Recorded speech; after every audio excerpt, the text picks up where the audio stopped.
Okay, Coach, just count to three real quick. Make sure we can hear you. 1, 2, 3. Okay, that's a little low. Can y'all turn it up just a little bit?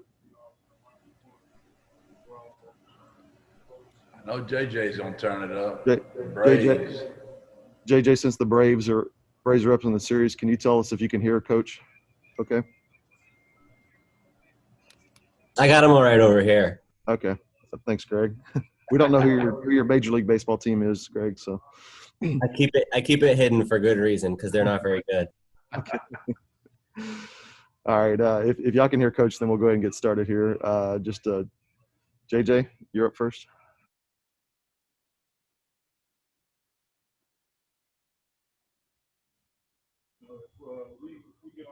JJ, you might be muted. Sorry about that. Hey, Jeff, how did your Wednesday practice go today? First of all, I want you to notice I have on an orange shirt today, JJ, for the Astros. I'm not giving up on them just yet. I know you're front running with your Braves cap on, but I'm representing some orange over here.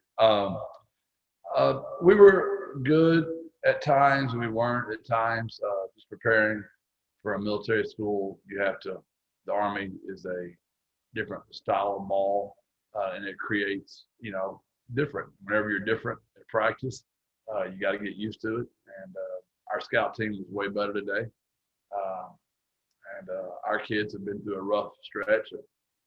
UAB was a really physical team, and BYU was a physical team. Now we've got another real physical football team, and all that being taken into consideration, it was a good practice.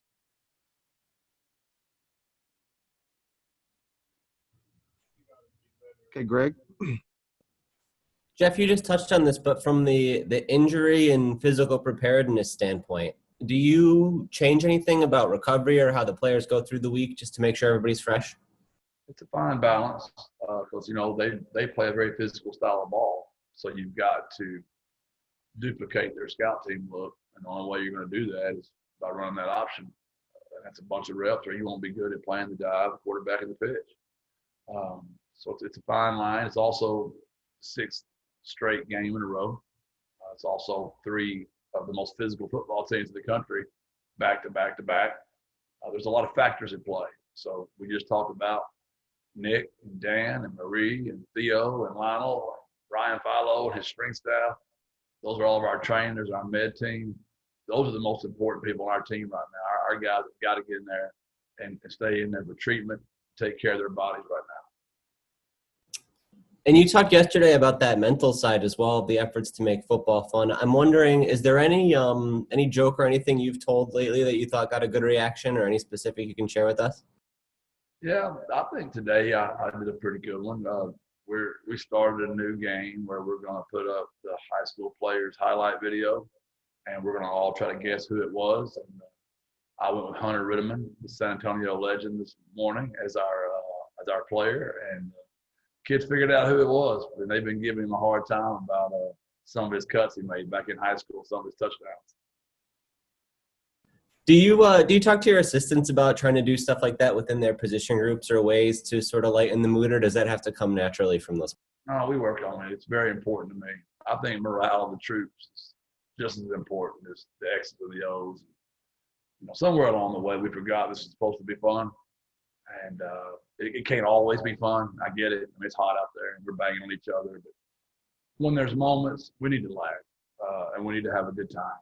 And that balance, again, I know I use that word balance a lot, but that's what it is. It's a balance of smiling too much and being serious too much. Too much pressure versus being too loose. It's always a fine balance you're trying to capture as a coach.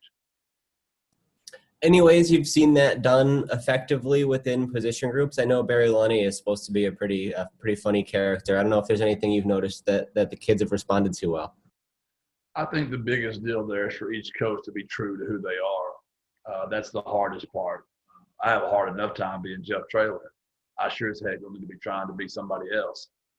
So I think that's the biggest deal. Be true to who you are. But at the same time, we all share ideas. We've all worked for great head coaches in our own lives. We've learned things from other men. So we share things that we've done through the years that have kind of picked up practice, and pranks we played, just fun stuff that we're still kids at heart ourselves. We just don't look like it anymore.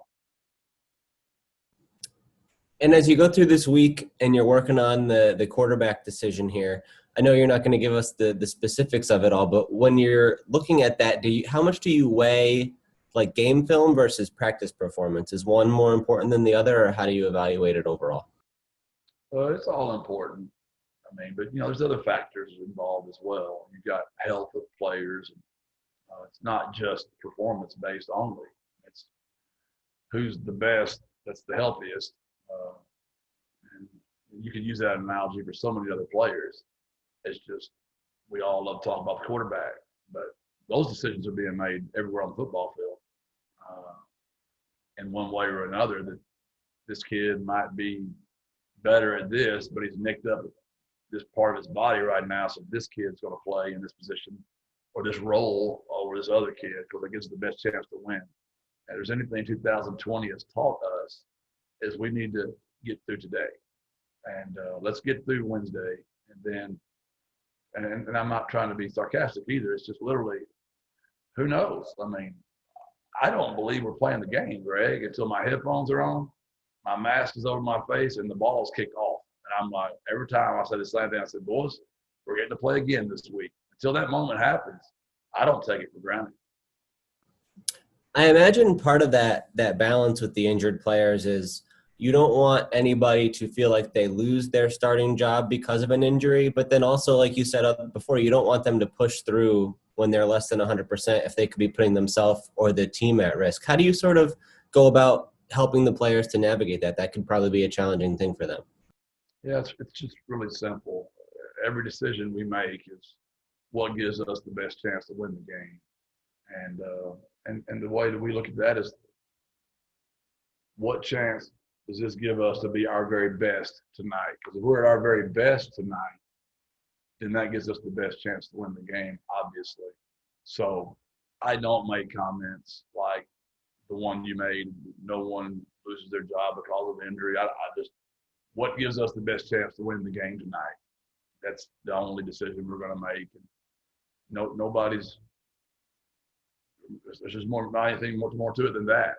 You can work that in so many different ways and so many different angles that you want to try to pick it apart. But the truth is, what gives us the best chance to be our very best tonight. And whatever that is, what we'll do. Okay, JJ? Jeff, do you know today who will be your starter at quarterback, or is that going to be a game time decision Saturday? No, we know who it's going to be, but it'll be announced this Saturday.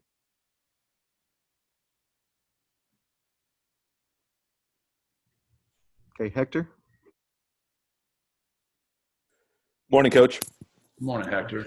Whether it's quarterback or any other position, you talked about the factors that go into deciding who plays, who starts, et cetera. How much of a factor is the fact that this ball game's not a conference game? Where does that kind of, fall into the factors? It doesn't. And I know I got asked that. You'd be shocked at how many people that I care about, or I wouldn't be even having a conversation with them, that just didn't want me to play our kids against BYU or Army and just put them on the shelf and save them for a conference. People that make those comments have not really been in locker rooms and don't understand what does that mean? Where does that stop? Which ones are you pulling out?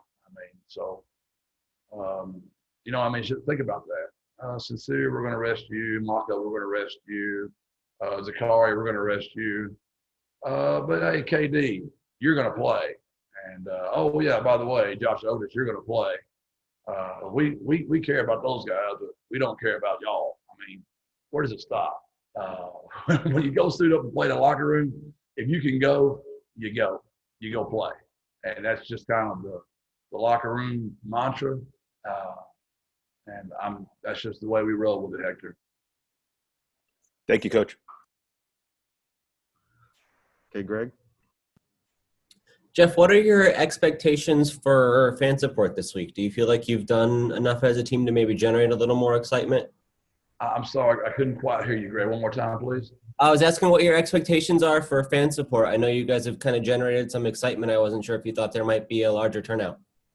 The coach talk is control what you control, trust the process. We can't worry about it. The human side of me, for my players, hopes our city, shows up.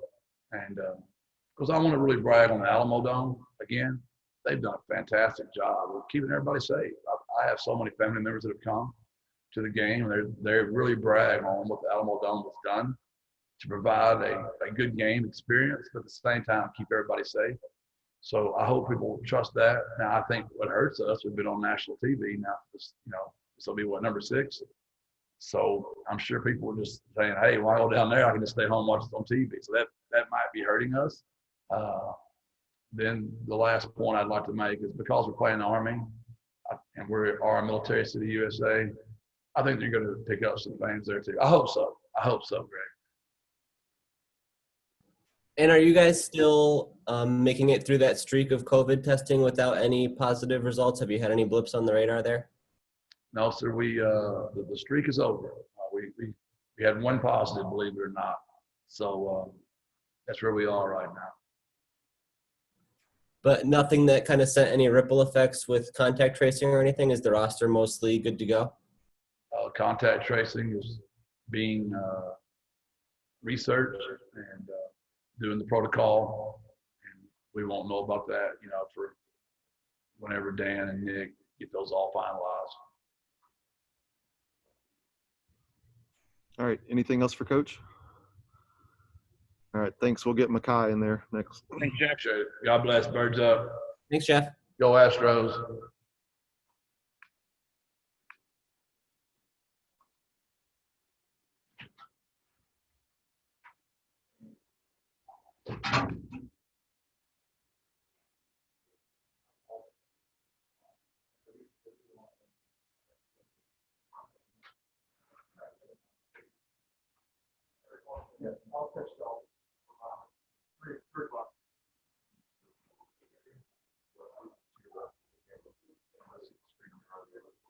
They're going to have to reframe.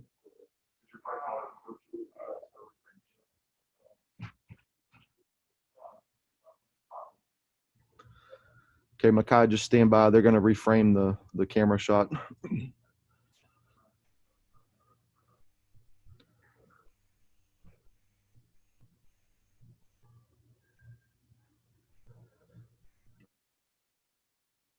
And while they're doing that, just count to 3, make sure we can hear you. And you can hear me okay.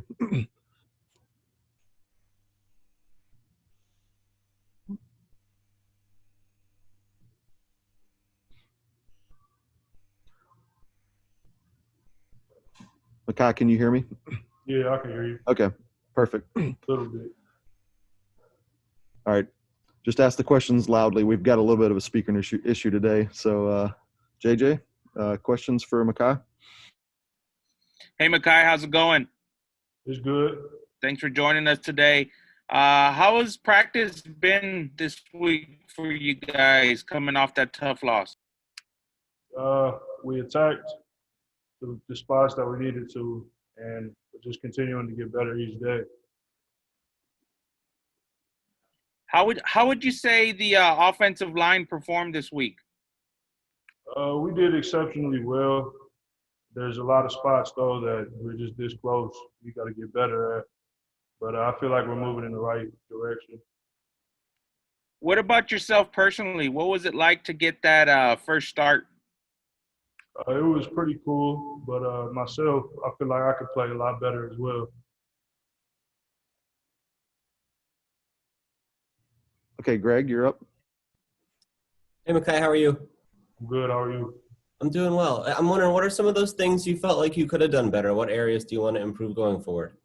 Just been more technical and getting in shape is another big thing that I keep working on. Yeah, what has that process of getting in shape been like? I know you missed a little bit of time. How difficult has it been to get back up to speed? Just during tempo periods, really pushing myself and then getting some conditioning in after practice. How much practice time did you miss? Say all of fall camp and probably like 2 weeks. Was it a difficult injury recovery, or was it just something you kind of had to wait out? It was something I kind of had to wait out. How long do you think until you'll be at full strength? Like, how long does that take you to really feel like you're back to yourself again? That's a hard decision or thought to even think about, really. I just kind of go day by day and want to get better day by day. How about just generally finding your role in the offense and your place along the offensive line? How did that process play out? Could you repeat that question?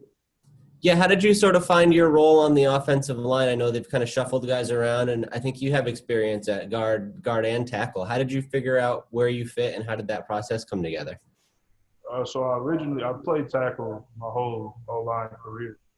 So I just go to work and kind of just earned it, I guess. Coach Traylor told us they had you penciled in as a day one starter at tackle. Did you know that coming in, or when did you get the idea you might play a big role here?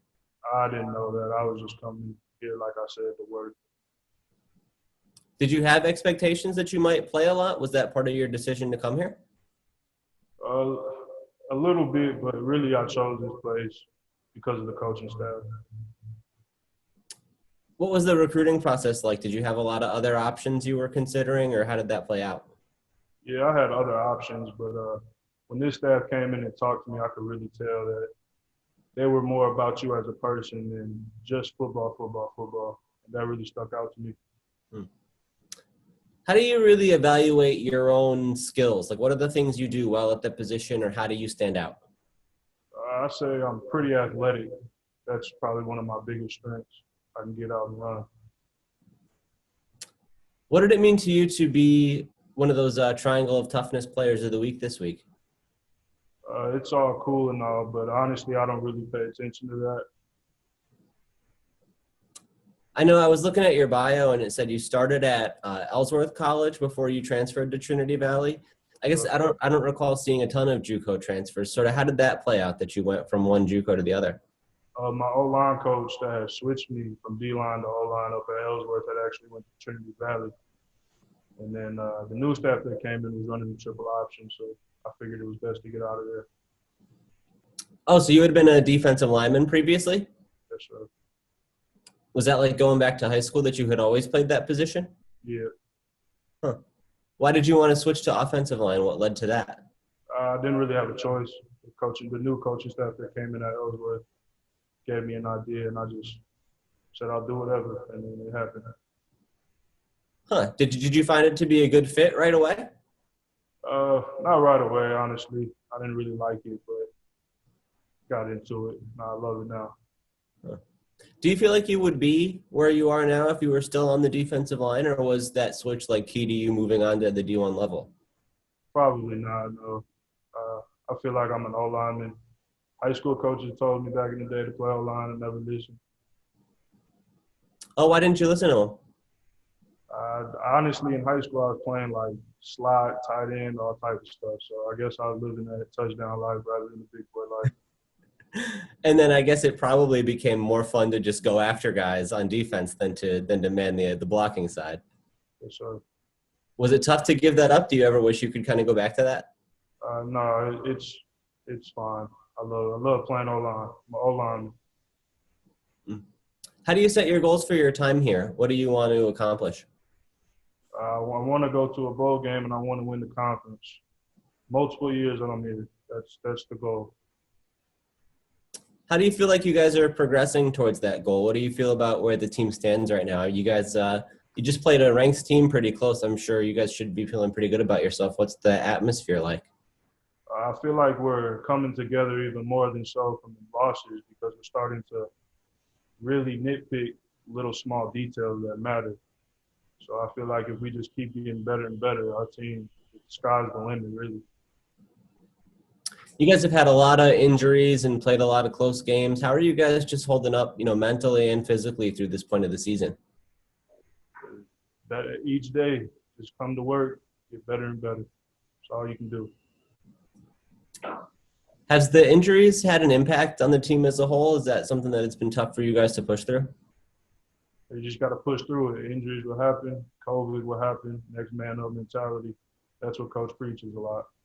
The coach has also been talking to us this week about his efforts to make football fun for you guys. Is there anything you've seen that he's done to try to keep the atmosphere light or make it an enjoyable experience to come to practice? Coach always keeps the atmosphere pretty fun. You know, I can't really tell any differences, but we love being out there. It's fun, period. So, yeah. I want to go back quickly to your O-line transition. What was the hardest part to pick up about that? The footwork, really. Knowing, like, the kickback, kick sets and all that. Was there a specific, like, position coach who helped you figure it out, or how did you get better at that? Tyler Usselton, my JUCO coach, O-line coach that had showed me the ways. He played at Memphis, so he coached me up pretty good. How many games or how many practices before you started to feel like, okay, this is a place where this position works for me? I can't even remember, really. Can't even remember. Do you remember when you started getting interest from bigger schools and guys started showing like, hey, maybe we could recruit this guy to play D1 here? Yeah, that was I want to say after like the third game of last year in JUCO, kind of picked up pretty quick. Were you surprised at that, or did you expect that you might generate some interest? Like, did you feel like you were playing that well? I just know that when I went out there, I wanted to be a guy that worked really hard and got the interest from coaches that way. And so when it happened, I kind of felt like this should have happened because I put in the work for it to happen. Cool. Got it, man. Well, thank you. It was good to talk to you. Thank you. Anything else for Makai? All right. Thanks, everyone.